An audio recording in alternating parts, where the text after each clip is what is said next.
할렐루야! 하나님의 평안이 함께 있기를 축복합니다.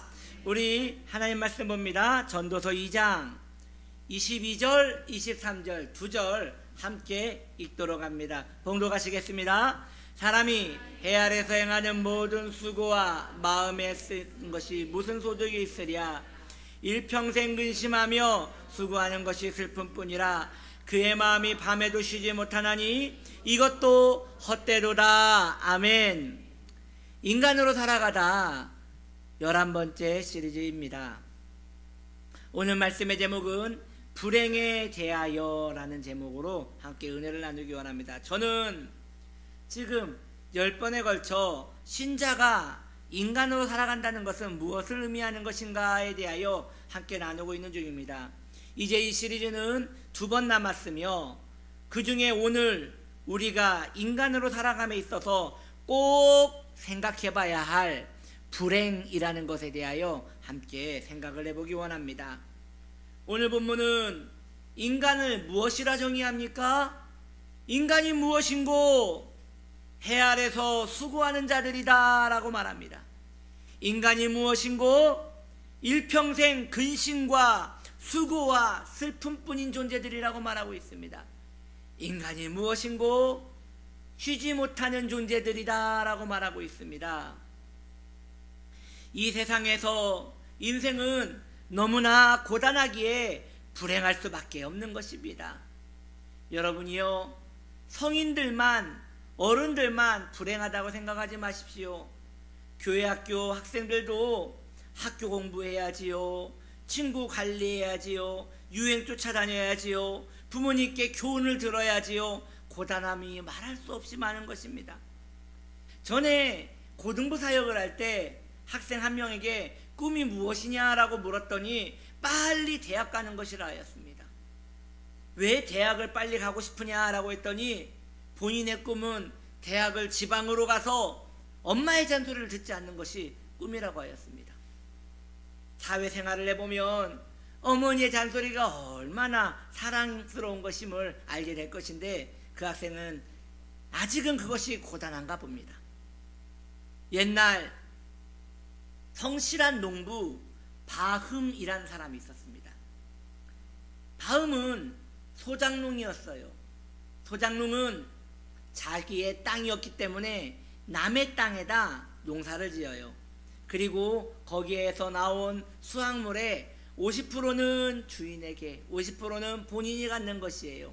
그러다 보니 땅 주인은 계속 부자가 되고 소작농은 열심히 뼈 빠지게 새벽부터 저녁까지 일을 해도 늘 부족함을 느끼는 것이에요.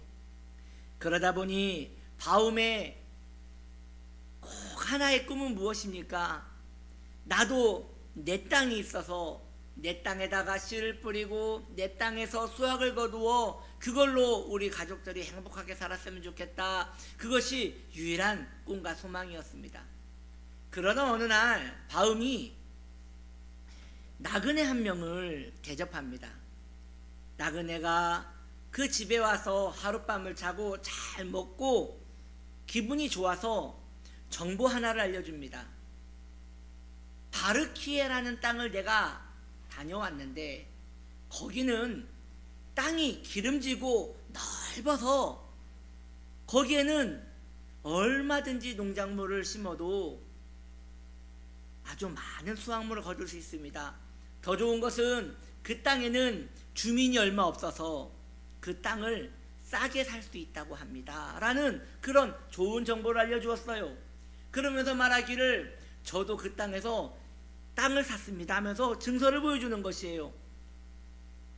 그 얘기를 들은 바움은 흥분해서 바로 짐을 꾸렸습니다. 그곳 주민에게 줄 선물과 음식을 챙겨서 당장 그 여행을 시작하였습니다. 막상 도착해보니 그 말이 모두 사실이었어요. 땅은 기름지고요, 정말 끝도 보이지 않는 땅이 있었고, 그런데 사람들은 작은 촌락을 이루어서 몇 명 살지 않고 있는 것이에요. 그곳에서 어르신들을 쫓아다니며 바움은 음식을 대접합니다.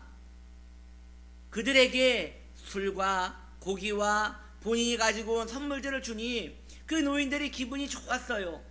그 중에 족장이 있었습니다.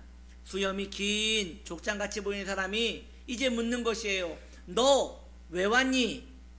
그때 바함은 말합니다. 저는 땅이 없는 사람입니다. 저는 소원이 작은 땅 하나, 내 땅 하나 갖고 싶은 것인데 괜찮으시다면 여러분들의 땅 중에 저에게 얼마를 좀 파시면 좋을 것 같습니다. 많은 땅도 필요 없습니다. 그냥 우리 가족 지어 먹을 땅만 있으면 됩니다 라고 이야기를 하였습니다. 그때 그 족장의 기분이 좋아서 껄껄껄 웃으면서 너 마음에 든다. 내가 너에게 땅을 팔겠다. 그러면 어느 정도 면적의 땅을 저에게 얼마에 파시겠습니까? 라고 물으니 우리 지방은 그렇게 팔지 않는다. 그럼 어떻게 팝니까? 하루에 1,000루블이다. 하루에 1,000루블. 제가 한번 1,000루블이 어느 정도 금액인지 봤더니 그래 큰 돈이 아니더라고요. 한 우리나라 돈으로 150만 원 정도 되는 돈이에요. 물론 그 옛날에 우리나라도 그 옛날 150만 원이 지금의 가치와 다르기 때문에 그렇게 적은 돈이라 할 수 없지만 그것을 그 시가로 봐도 제가 볼 때는 1억도 안 되는 돈이라는 것이죠. 그런데 하루에 1,000루블이라는 거예요. 그러니까 하루에 1,000루블이 도대체 뭡니까? 라고 물으니 아침 해가 뜰 때 걷기 시작해서 그 땅을 모두 돈 후에 해가 지기 전까지만 돌아오면 그 땅이 다 네 땅이라는 것이에요. 바음은 흥분하기 시작했습니다. 그리고 그 고장에서 하룻밤을 자고 아침에 동이 트기를 기다렸습니다. 동이 뜨자마자 깃발을 들고 뛰기 시작합니다. 깃발은 왜 들고 가는 것입니까? 내 땅이라는 걸 표시하기 위하여 작은 깃발들을 가방에 메고 막 뛰기 시작합니다. 한참 뛰어서 이제는 꺾어야 돼요. 꺾어야 하는데 거기에 좋은 땅이 또 있는 거예요. 이것만 더 차지하고 가자. 이것만 더 가지고 가자. 계속 가는 것이에요.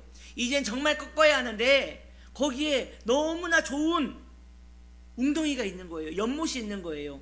이 연못 이 정도면 아주 좋은 양식장도 만들 수 있겠는데 하면서 또 가는 거예요. 한참 가다가 이제는 안 된다. 꺾자 해서 또 한참 걷고 이제 돌아오기만 하면 됩니다. 돌아오려고 출발을 하려고 하는데 해가 뉘역뉘역 지고 있는 것이에요. 너무나 욕심을 낸 것이지요. 바음은 뛰기 시작합니다. 열심히 뛰고 또 뛰었습니다. 나중에는 심장이 입 밖으로 나올 지경이에요. 한참 뛰고 또 뛰고 이제 신발도 벗어버리고 외투도 벗어버리고 깃발도 던져버리고 막 뛰기 시작했습니다. 해가 막 지려는 순간 드디어 도착했어요. 바음은 도착하자마자 숨을 헉헉대며 큰 소리로 외칩니다. 이 땅이 모두 내 땅입니다. 그러자 바르키의 주민들이 박수를 치면서 맞다고, 다 당신 땅이라고 축하한다고. 그 순간 바음은 피를 토하고 그 자리에 쓰러져 죽습니다. 그 옆에 있는 자가 바음을 위하여 곡괭이 두 자루 정도의 길이를 땅을 팝니다. 한 평이지요. 그곳에 바음을 눕히고 묻어줍니다. 바음이 그 땅에서 가질 수 있었던 땅은 한 평이었던 것입니다. 지금 이 이야기는 우리가 잘 아는 레프 톨스토이의 인간에게는 어느 정도의 땅이 필요한가라는 소설에서 나오는 내용입니다. 톨스토이는 우리에게 이 소설을 통하여 무엇을 이야기하고 있는 것입니까? 인간이 소원을 가지기 시작하면서 불행도 시작된다라고 말하고 있는 것이에요. 바음이 땅에 대한 욕망이 없었다면 그는 죽지 않았을 것이라는 이야기지요.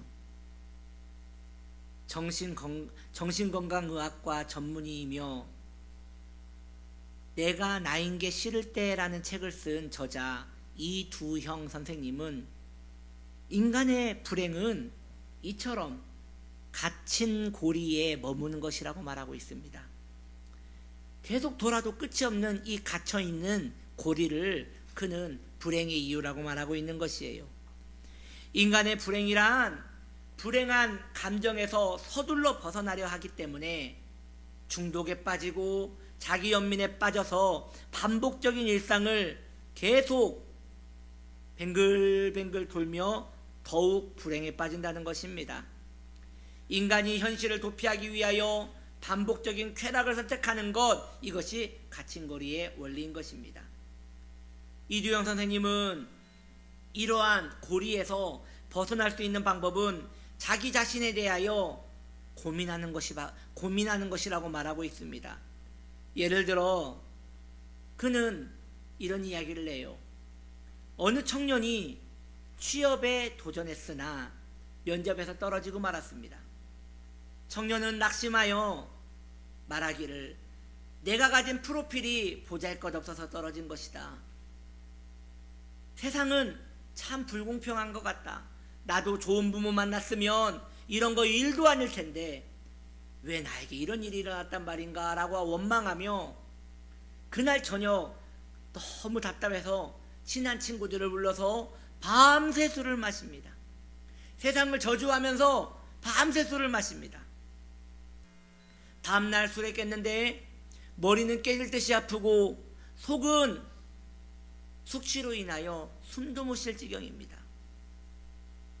그런데 삶은 달라진 것이 하나도 없는 것이에요. 청년은 다시 현실로 돌아가야 하는데 다시 현실로 돌아가야 한다는 그 압박감에 공황장애적인 증상까지 일어납니다. 더 자신감이 없어지고 사람을 만나는 게 더 싫어지며 삶은 더 피폐해집니다. 그런 자신이 너무 초라해서 답답해서 살 수가 없어요.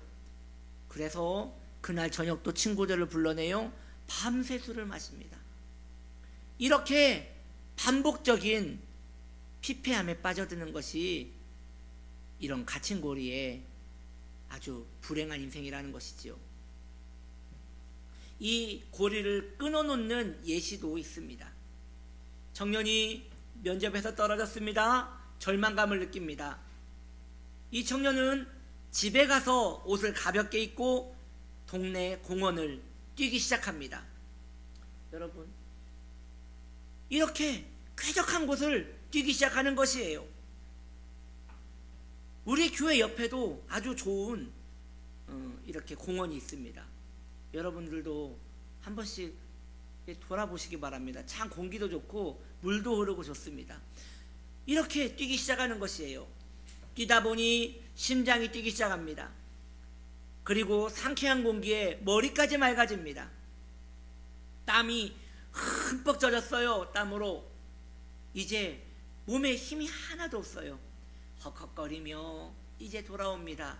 집에 와서 깨끗한 물에 시원하게 샤워를 하고 단정하게 편안한 옷으로 갈아입습니다. 그리고 본인이 좋아하는 커피를 내려 먹습니다. 여러분, 이렇게 드립커피를 천천히 방울방울 떨어지는 것을 보면서 커피를 한 잔을 소중하게 내립니다. 그리고 그 커피를 마시며 책을 읽기 시작하는 것이에요. 본인에게 유익한 책들을 읽기 시작하는 것이에요. 읽다 보니 졸립니다. 한숨 푹 자고 일어나서 또 읽기 시작하는 것이에요. 그러니 머리가 정리가 됩니다. 그리고 아이디어가 떠오릅니다. 그것을 적기 시작해요. 그러다 보니 내가 왜 면접에서 떨어졌는지에 대한 그런 해결 방법들이 생겨나요. 다음에는 이번에 이런 공략을 해봐야겠다. 이런 공략을 해봐야겠다 하면서 마음에 의욕이 넘치기 시작하는 것입니다. 이 청년도 달라진 건 하나도 없어요. 왜요? 취업이 된 게 아니잖아요. 그런데 이 청년은 다음에 떨어져도 문제가 되지 않은 거예요. 다시 뛰고 커피를 마시며 책을 읽으며 다시 아이디어가 떠올라 다시 도전할 수 있는 힘이 생기기 때문인 것이지요. 이렇게 살아가는 것이 달라지는 것이 하나도 없어 보여도 내가 사는 이유를 잃어버리지 않았기에 장기적인 계획을 가질 수 있기 때문에 그 고리를 끊을 수 있다는 것입니다. 사실 불행이란 생각하기에 따라서 우리에게 유익도 될 수 있는 것이에요. 불행이란 감정은 내가 살고 싶은 삶이 있기 때문에 그렇게 살지 못하는 자신의 삶에 불만을 느끼는 것이거든요. 즉 의욕이 있기 때문에 불만도 가진다는 것이죠. 의욕은 사람을 생기 있게 합니다.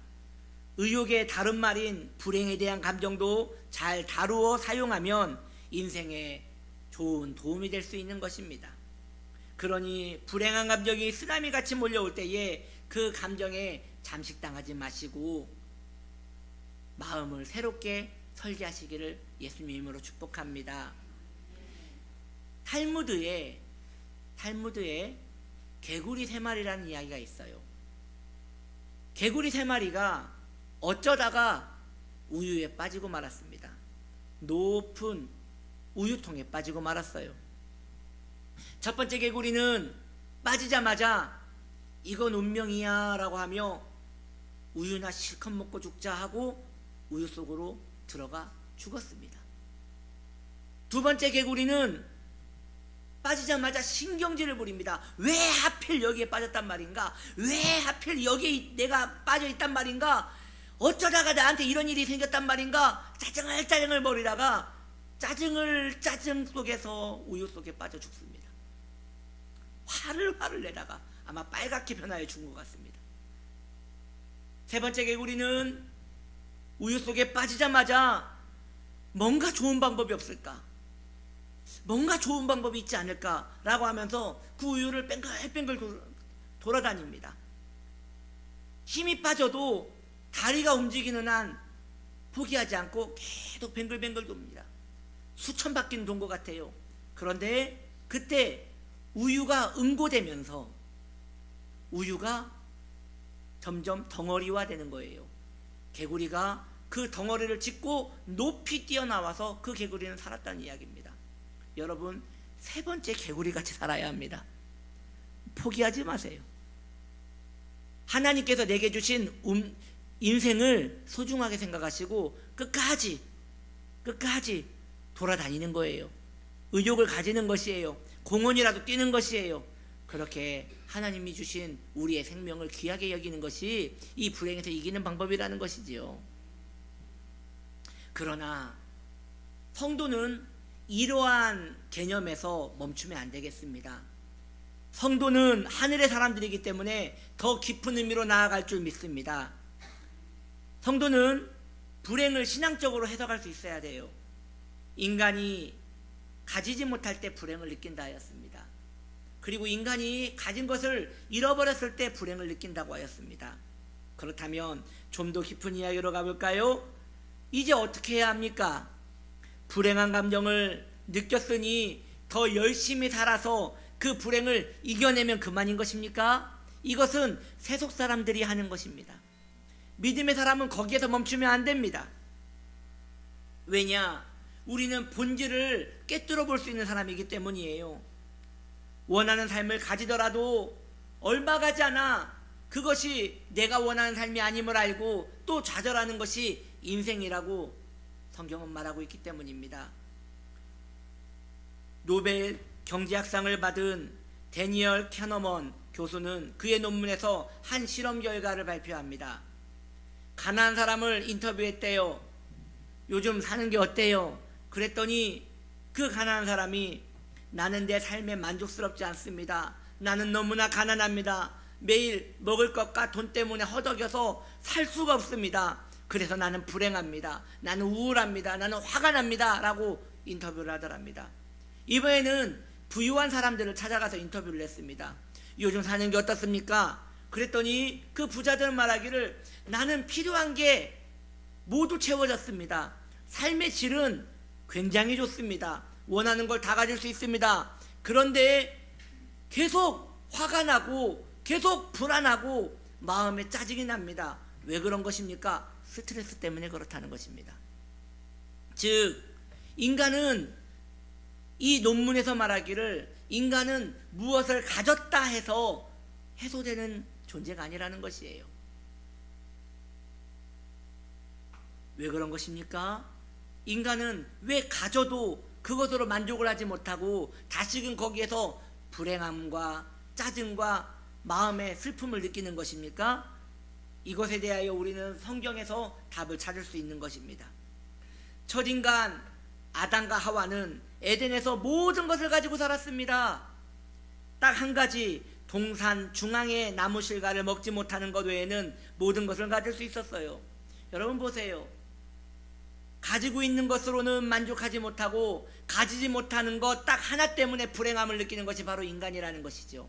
이게 인간의 본질이라는 것이에요. 이 선악과를 보십시오. 이 뱀을 보십시오. 어느 분이 이렇게 얘기하더라고요. 아담과 하와가 한국 사람이었다면 선악과를 먹지 않고 뱀을 먹었을 것이라고. 여튼 우리의 선조는 이렇게 선악과를 먹었습니다.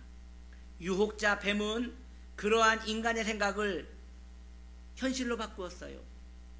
결국 하나님께서 금하신 딱 하나 금하신 그 선악과를 먹게 된 것이지요.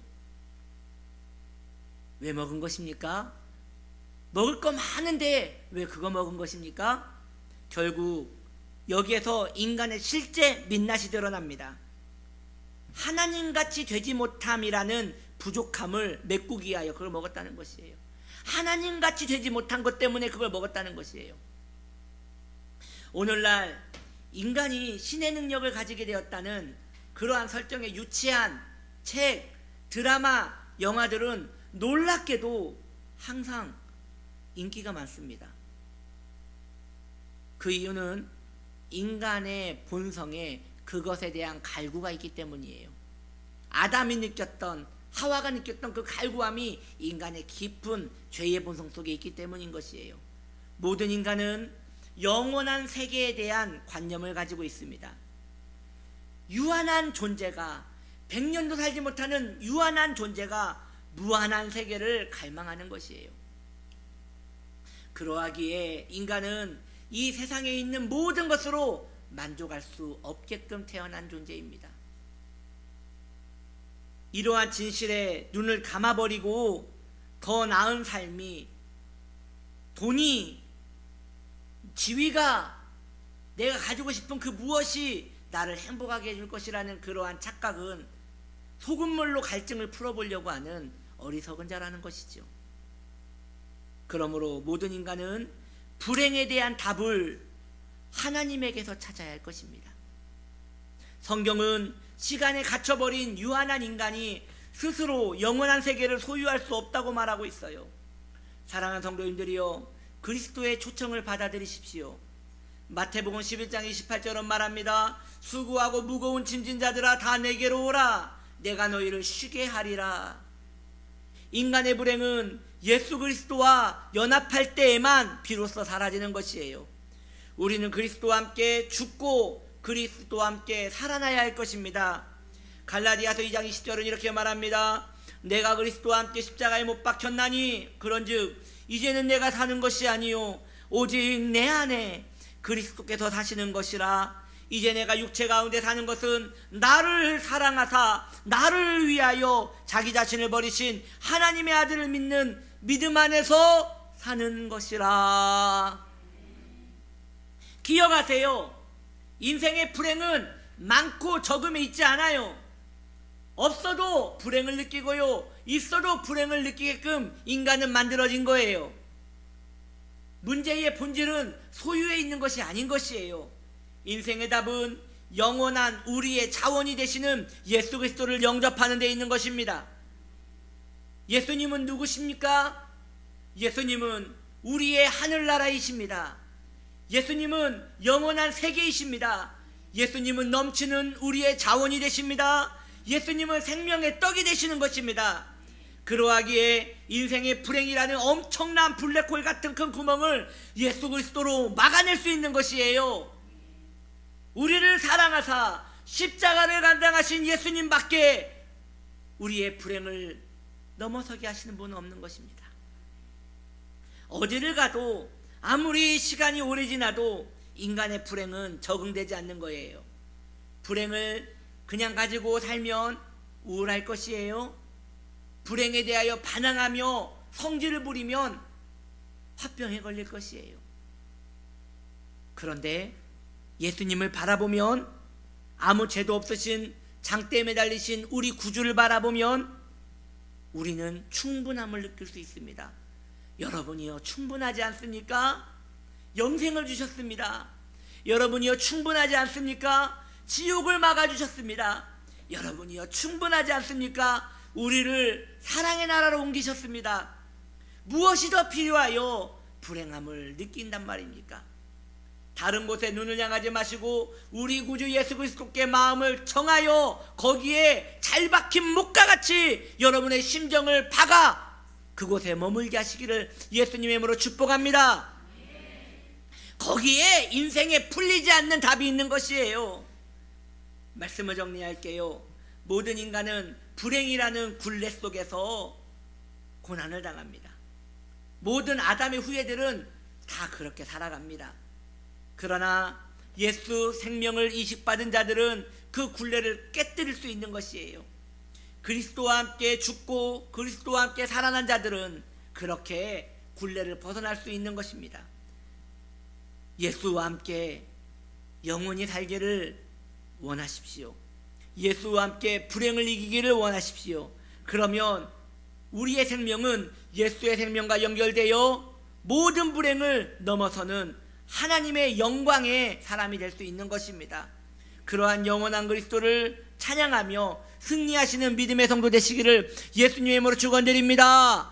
아멘. 아멘. 이 시간 우리가 기도할 것이에요.